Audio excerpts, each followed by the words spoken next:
அனைவருக்கும் வணக்கம். நான் உங்கள் ருக்ஷன்.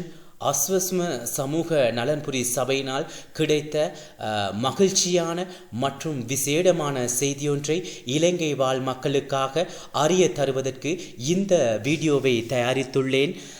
அந்த மகிழ்ச்சியான செய்தி என்னவென்று அனைவரும் அறிவதற்கு முன்னர் அஸ்வஸ்ம தொடர்பான புதிய செய்திகளை அறிந்து கொள்வதற்கு என்னுடைய யூடியூப் சேனலான அஸ்வஸ்ம டெக் எனும் யூடியூப் சேனலை சப்ஸ்கிரைப் செய்து பெல் பட்டனை கிளிக் செய்து ஆல் நோட்டிஃபிகேஷனை எனேபிள் செய்து கொள்ளவும். அப்பொழுதுதான் அஸ்வஸ்ம தொடர்பான புதிய விடயங்களை உங்களுக்கு உடனுக்குடன் தெரிந்து கொள்ள முடியும். வாங்க போவோம் வீடியோக்குள்ள. என்ன அந்த மிக முக்கியமான அதாவது மகிழ்ச்சியான செய்தி என்னன்னு, அதாவது அஸ்வஸ்ம பெறும் மற்றும் அஸ்வஸ்ம பெறாத 70 வயதுக்கு மேற்பட்ட முதலாம் மற்றும் இரண்டாம் கட்ட பயனாளிகளுக்கு இந்த மாதம், அதாவது இன்று பிப்ரவரி மாதம் 27ஆம் தேதி அவர்களது அஸ்வஸ்ம வங்கி கணக்குகளில் ரூபாய் 5000 வீதம் வைப்பு செய்யப்பட்டுள்ளது. மேலும் அவர்களுக்கான பணம் இன்று முதல், அதாவது நாளை முதல் அவர்களது வங்கி கணக்குகளில் பெற்றுக்கொள்ள முடியும். மேலும் இந்த வீடியோவில் நான் உங்களுக்கு சொல்லித்தரேன், அதாவது அஸ்வஸ்ம பெரும் மற்றும் பெறாத முதியோர் கொடுப்பனவு தவிர ஏன் மற்றவர்களுக்கு முதியோர் கொடுப்பனவு கிடைக்காமைக்கான காரணங்களை இன்னைக்கு இந்த வீடியோவோட சேர்த்து நான் உங்களுக்கு விளங்கப்படுத்துகிறேன். இந்த தகவல் மிக முக்கியமாக எல்லோருக்கும் பயனுள்ளதாக இருக்கும். ஏன்னா அநேகமானவருக்கு தெரியாது 70 வயதை பூர்த்தி அடைஞ்சிருந்தும் ஏன் இன்னும் முதியோர் கொடுப்பனவு கிடைக்கலன்னு அநேகமானவர் இந்த விபரம் தெரியாம இருக்காங்க. அதனால அவங்களுக்காகவும் இந்த வீடியோவை நான் விசேடமாக தயாரிச்சிருக்கேன்.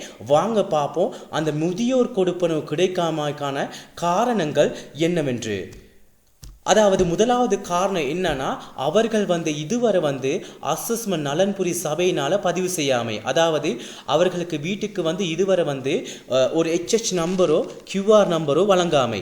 ரெண்டாவது காரணம் என்னன்னா, முதியோர் அல்லது குடும்ப அங்கத்தின் விவரம் 2 QRஇல் உள்ளமை, அதாவது இவர்களது குடும்ப அங்கத்தவர் யாதாயினும் ஒருவருட அங்கத்தவர் விபரம் இன்னும் ஒரு கியூஆல இருந்தாலும் அவர்களுக்கான முதியோர் கொடுப்பனவு இடைநிறுத்தப்பட்டிருக்கும். மூன்றாவது காரணம் என்னன்னா, உரித்த கியூஆரின் வங்கி கணக்கு விபரம் பொருந்தாமை, அதாவது உரித்த கியூஆட அங்கத்தவரின் வங்கி கணக்கு இல்லாமல் பிறிதொரு அங்கத்தவரோட வங்கி கணக்கு விபரம் இருந்தாலும் அந்த முதியோர் கொடுப்பனவு இடைநிறுத்தப்பட்டிருக்கும்.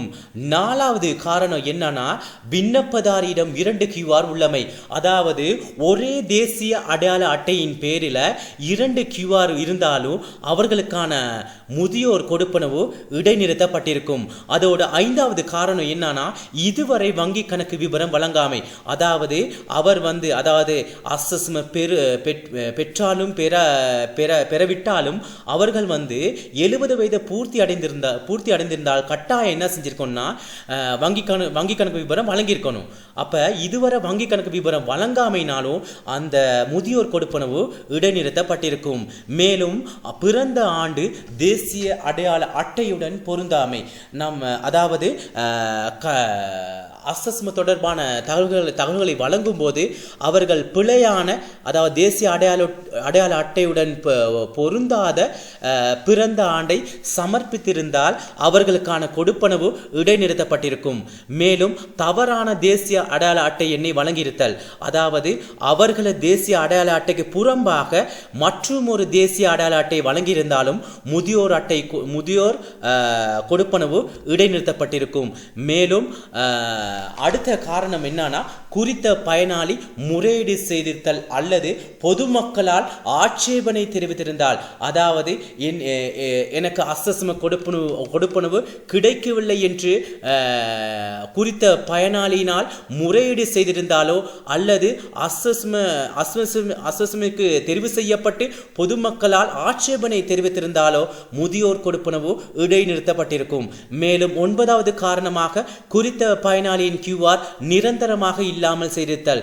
உதாரணமாக அவர் எனக்கு அசஸ்ம கொடுப்பனவு நிரந்தரமாக இல்லாமல் செய்ய வேண்டும் என்று சுய விருப்பத்தின் பேரில் கடிதம் ஒன்றை பிரதேச செயலகத்தில் வழங்கியிருந்தாலும் அவர்களுக்கான கொடுப்பனவு இடைநிறுத்தப்பட்டிருக்கும். இந்த காரணங்கள் தான் மிக முக்கியமான காரணம். அதாவது 70 வயதை பூர்த்தி அடைந்திருந்தாலும் அவர்களுக்கான முதியோர் கொடுப்பனவு அசஸ்ம ஊடாக கிடைக்காமைக்கான காரணங்கள், பிரதான காரணங்கள் இவைகளாகும்.